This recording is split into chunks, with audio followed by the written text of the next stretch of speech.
مثل شاخه‌ای تنها غمی تازه می‌ریزد. ابر از نگاه خسته به باران خبر داده، چشم خیابان خیس چراغی به شب داده.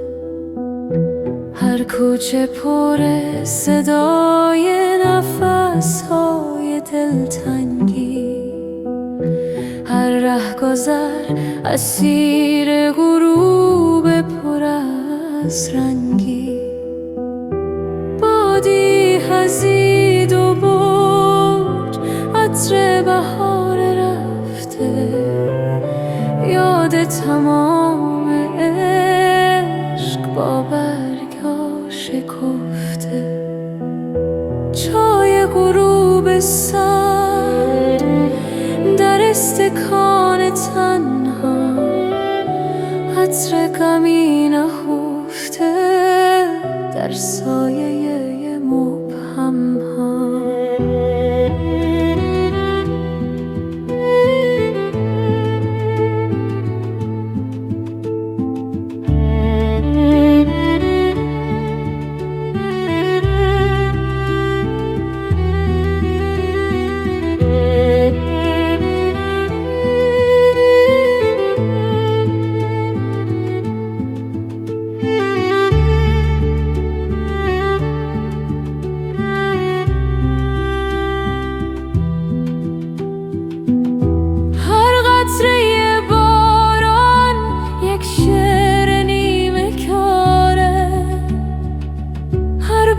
زرد افتاده قصه ای دوباره.